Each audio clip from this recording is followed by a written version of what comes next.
آپ کتے کو دیکھیں گے وہ ٹانگ اٹھائے گا پیشاب کرے، ٹانگ اٹھا کر کے کتا پیشاب کیوں کرتا ہے؟ کیونکہ وہ ٹانگ کو بچانا چاہتا ہے تاکہ پیشاب نہ لگے. لیکن اسی کتے کو آپ دیکھیں گے کہ پاخانہ اس کو زمین میں ملتا ہے، منہ سے اٹھا لیتا ہے. منہ کو پاخانے سے نہیں بچا رہا، ٹانگ کو پیشاب سے بچا رہا ہے. حرام کھانے والے کی مثال اسی کتے کی طرح ہے. جو بیٹا کو بیچتے ہیں، بیٹی والے سے پیسہ لیتے ہیں، یہ رشوت کھانے والے لوگ، حرام کھانے والے لوگ کتے کی طرح ہوتے ہیں. یہ پیشاب سے پخانہ سے اپنے کپڑے کو بدن کو بچاتے ہیں، لیکن بیٹے کے مطالبے پر جو پیسہ ملتا ہے یہ حرام، یہ پیشاب پخانے سے بدتر ہے، اس کو حلق کے نیچے اتار رہے.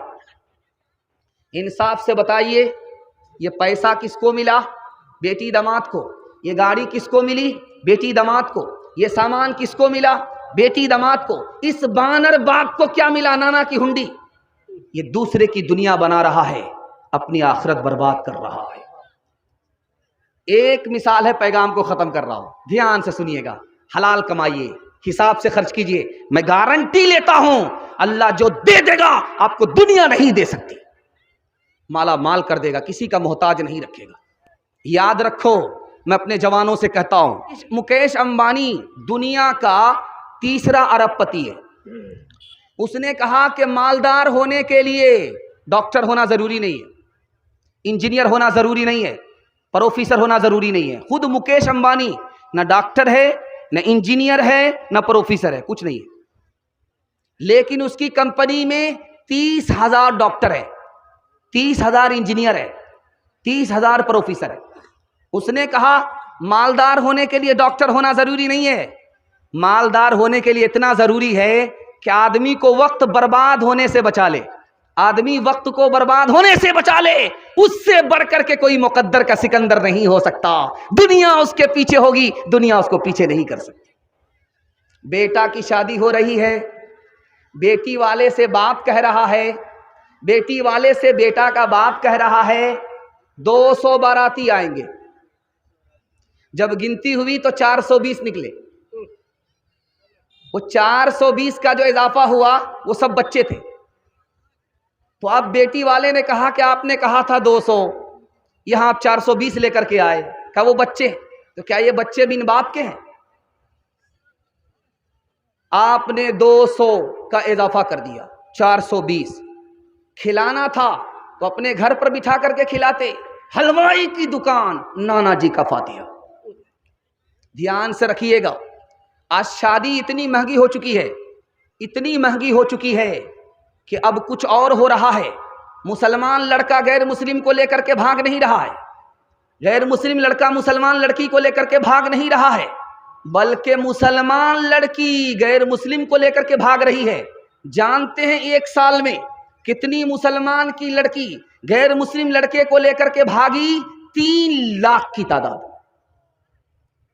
جانتے ہیں کیوں؟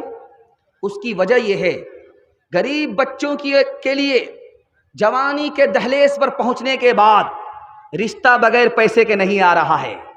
اب اس نے غلطی کیا کہ جو ملا اس کے ساتھ بھاگ گئی. اب جانتے کتنا بڑا نقصان ہوا؟ آبرو الگ گئی، ایمان الگ گیا، باپ بھی ذمہ دار، یہ سماج بھی گنہگار. آج جو مسلمان پیسے والے ہیں وہ کتا پالتے ہیں، غریب کو نہیں پالتے. کتا کتنا مہنگا ہوتا ہے جانتے ہیں؟ 2 لاکھ کا کتا ہوتا ہے، اور اس کے پیچھے ڈاکٹر بھی ہوتا ہے، اس کے پیچھے نوکر بھی ہوتا ہے. کتے کی شادی بھی ہوتی ہے، اس میں بارات بھی آتی ہے، اور یہ بارات میں کون لوگ ہوتے ہیں؟ انسانی کتے ہوتے ہیں. حیرت کی بات آپ کو سنانے کے لیے جا رہا ہوں. یہی ہندوستان کے برابر میں ایک ملک ہے، اس کا نام ہے بنگلہ دیش. بنگلہ دیش میں مفت ساڑھی بانٹی جا رہی ہے، فری میں ساڑھی بانٹی جا رہی ہے. جتنی بھی غریب عورت تھی سماج کی سب آ گئی. اس بھیڑ میں 19 عورت کچل کر کے مر گئی. 19 عورت کچل دی گئی اور وہ مر گئی. اس کو کیا ملا؟ ساڑھی نہیں ملی، بلکہ کفن ملا. ہر سال ہندوستان میں 15 سے 20 ہزار لوگ ایڑیاں رگڑ کر کے غریبی کی وجہ سے مر جاتے ہیں. ہم کو جھوٹی شان دکھانے کے لیے پیسہ ہے، غریبوں کی جان بچانے کے لیے ہمارے پاس پیسہ نہیں ہے. اس لیے آپ کو 5 کام میں دیر نہیں کرنی ہے. مہمان آئے اس کو جلدی سے کھلائیے. توبہ کا خیال آئے جلدی سے توبہ کیجیے. لڑکا بالغ ہو جائے جلدی سے نکاح کیجیے. نماز کا وقت ہو جائے جلدی سے نماز پڑھیے. جنازہ اٹھ جائے جلدی سے دفن کیجیے. کیا پتا آپ غریب ہو جائیں, کیا پتا آپ نافرمان ہو جائیں, کیا پتا آپ بوڑھے ہو جائیں, کیا پتا آپ مر جائیں, آپ کو موقع ہی نہ ملے. ایک مثال پر پیغام ختم کر رہا ہوں. جب تک جوانی ہے زندگانی ہے.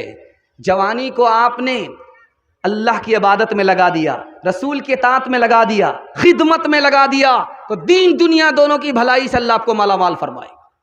ایک بوڑھا آیا ڈاکٹر کے پاس, کہا کہ میرے سر میں درد ہے. کہا یہ بڑھاپے کی وجہ سے. کہا سینے میں بلغم جمع ہوا ہے. کہا یہ بھی بڑھاپے کی وجہ سے. کہا کھاتے ہیں ہضم نہیں ہوتا. کہا یہ بھی تمہارے بڑھاپے کی وجہ سے ہے. ایک تماچا زور سے مارا کہ تمہارے یہاں کوئی علاج نہیں ہے, صرف بڑھاپا ہی ہے. تو ڈاکٹر صاحب نے کہا کہ میں اس کا بھی برا نہیں مانوں گا, یہ بھی تمہارے بڑھاپے کی وجہ سے ہے. تجھے تیرے بچپن نے برسوں کھلایا, جوانی نے پھر تجھ کو مجنوں بنایا. بڑھاپے نے پھر آ کے کیا کیا ستایا, ازل تیرا کر دے گی بالکل صفایا. بڑھاپے نے پھر آ کے کیا کیا ستایا, ازل تیرا کر دے گی بالکل صفایا. جگہ جی لگانے کی دنیا نہیں ہے, یہ عبرت کی جا ہے تماشا نہیں ہے. ملے خاک میں اہل شاں کیسے کیسے, مکی ہو گئے لا مکاں کیسے کیسے. ہوئے نام ور بے نشاں کیسے کیسے, زمیں کھا گئی نو جوان کیسے کیسے. جگہ جی لگانے کی دنیا نہیں ہے, یہ عبرت کی جا ہے تماشا نہیں ہے.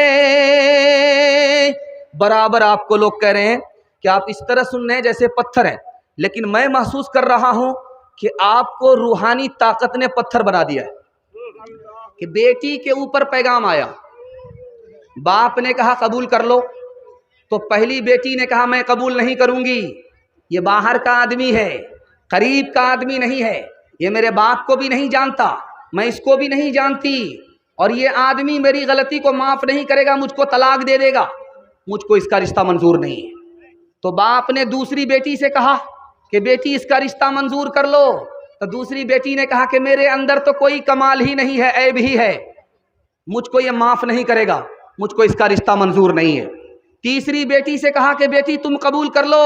تو تیسری بیٹی سامنے آئی, اس نے کہا ابا حضور اس رشتے کو میں سر آنکھوں پر رکھتی ہوں, مجھے یہ رشتہ منظور ہے, میرے اندر عیب بھی ہے, میرے اندر ہنر بھی ہے, اور میرا باپ بڑا آدمی ہے, چھوٹا آدمی نہیں ہے, اور میں نے خدا پر بھروسہ کیا ہے, اس لیے میں اس رشتے کو منظور کرتی ہوں. جب رخصتی کا وقت آیا, بیٹی کی شادی ہو گئی, رخصتی کا وقت آیا, تو اس نے شرط رکھ دیا جب تک بستی کی لڑائی ختم نہیں ہوگی تب تک میں میکے سے سسرال نہیں جاؤں. بستی میں 40 سال کی لڑائی چل رہی تھی, 40 سال سے ایک بستی کی لڑائی دوسری بستی سے 40 سال سے چل رہی تھی.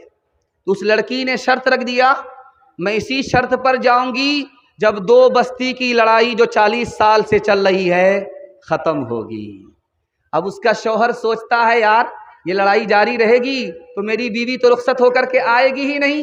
3000 اونٹ لے کر کے وہ دوسری بستی والے کے پاس گیا, ہاتھ جوڑ کر کے کہتے ہیں کہ یہ اونٹ لے لیجئے اور لڑائی کو ختم کیجئے, ورنہ میری شادی ادھوری ہی رہ جائے گی, میں بچے کا باپ نہیں بن سکوں گا.